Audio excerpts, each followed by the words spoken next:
The last lesson of Unit 2 is about hybridization. So this is a brand new concept for most of us.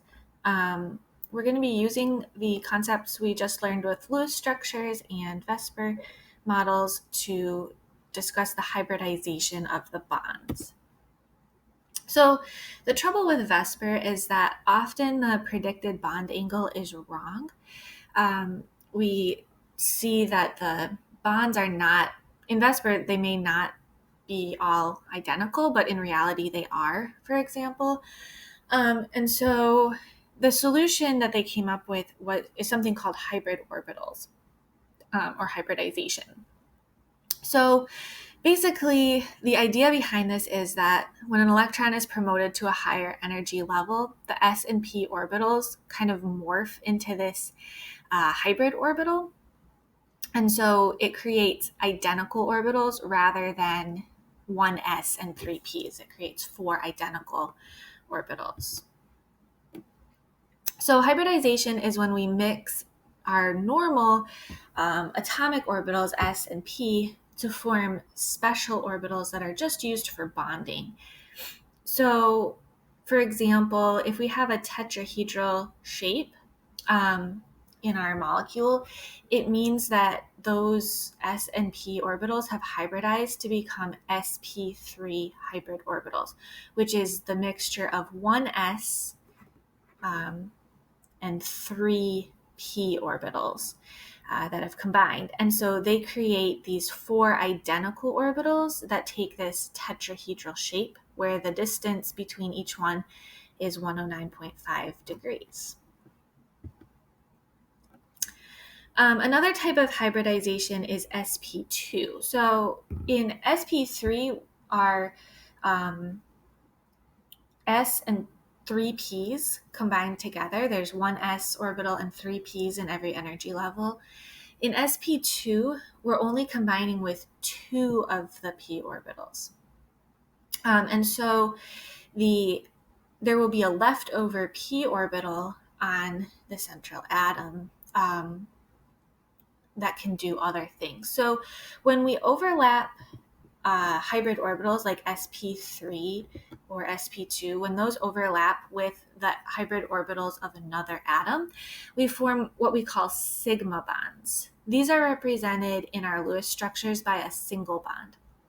So in a sigma bond, the electrons are shared in this area between the atoms. So the green orbitals here are our hybrid orbitals.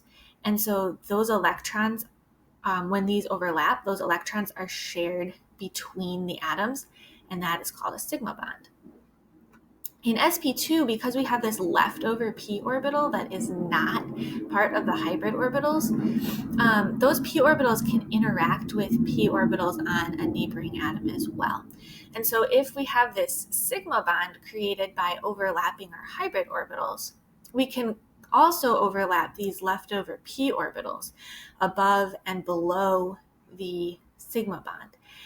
And this is called a pi bond, this kind of side-by-side overlap rather than face-to-face. So these are pi bonds.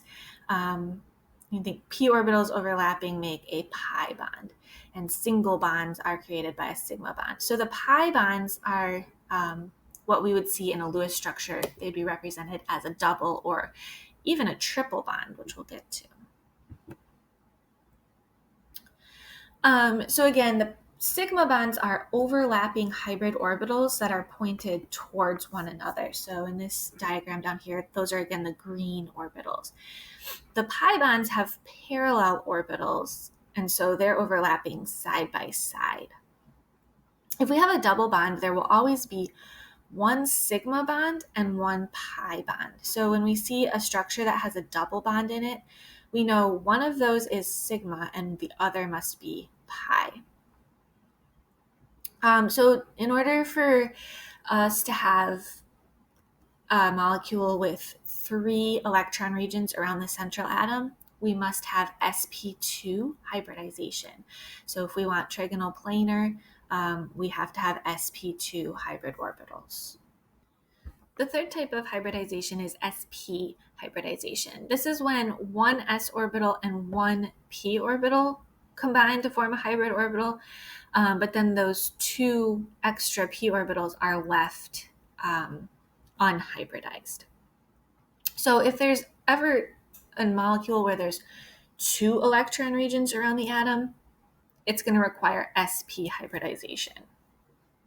So you can see in this model of CO2, carbon dioxide, carbon has two electron regions in carbon dioxide, and so it is sp hybridized. These yellow orbitals here are the sp orbitals.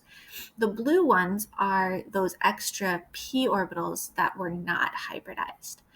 And so the carbon forms a single bond with each oxygen by overlapping its hybrid orbitals. That's our sigma bond, our single bond. Then it overlaps those leftover pi orbitals with the oxygens on each side as well, because it has two extra pi orbitals. Each oxygen has one. And that forms a pi bond on either side of the carbon. And so carbon has a sigma bond on each side with each oxygen and one pi bond on each side with each oxygen, giving us a double bond on both sides of the carbon. So on the AP exam, you may be asked what's going to sound like a really generic question, but they're actually looking for some specifics.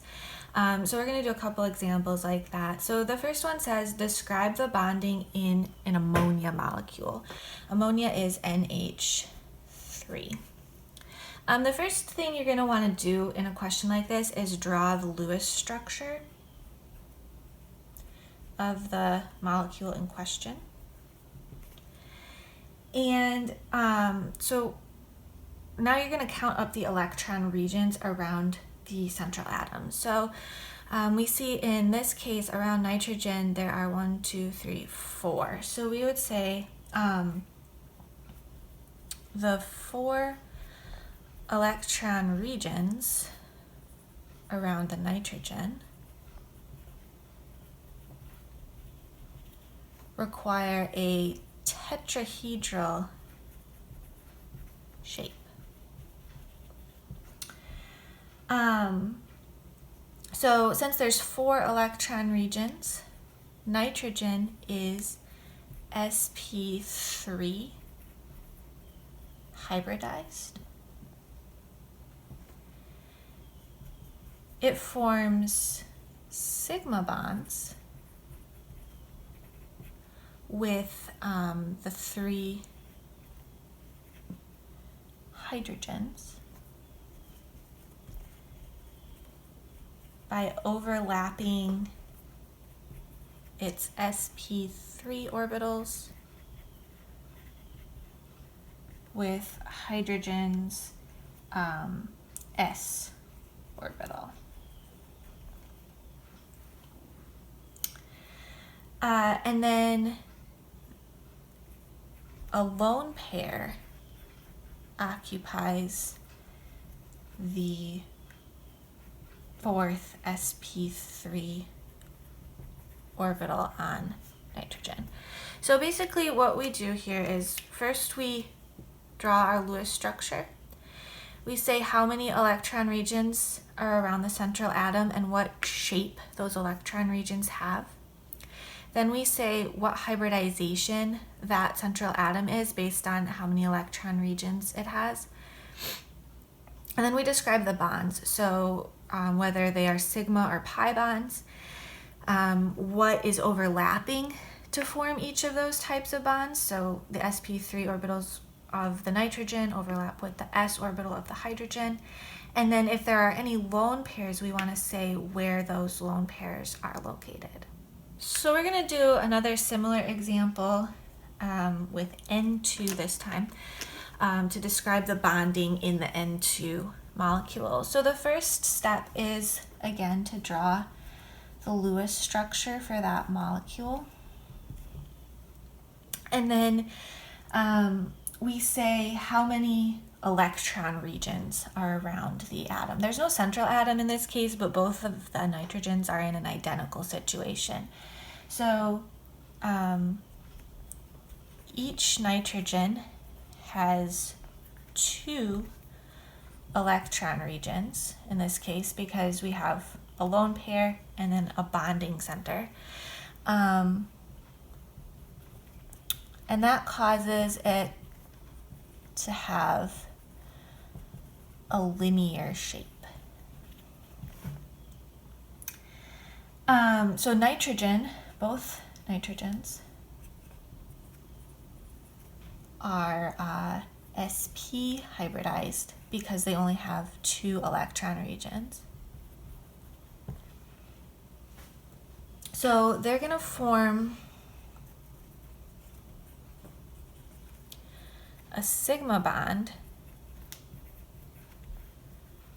by overlapping the sp orbitals. And then they form 2 pi bonds by overlapping the 2 leftover p orbitals that they each have.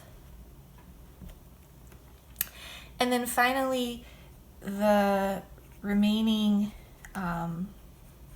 sp orbitals hold the lone pairs. In this example, we want to figure out the hybridization and the structure for each atom in each molecule. So the first molecule we have is CO. So we can start by drawing the Lewis structure for CO.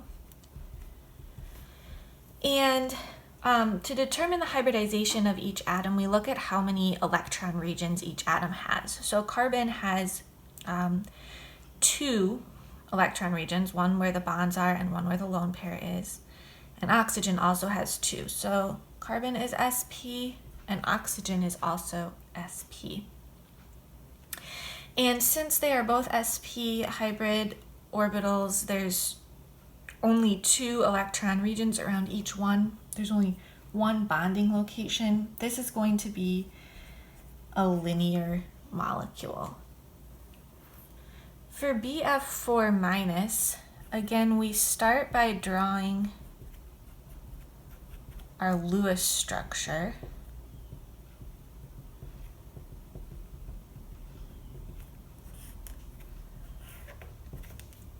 And we count up the electron regions around each atom. So boron has 4 electron regions, they're all bonds. And each fluorine also has 4 electron regions where one is a bond and the other 3 are lone pairs. So since they each have 4 electron regions, they're all sp3 hybridized.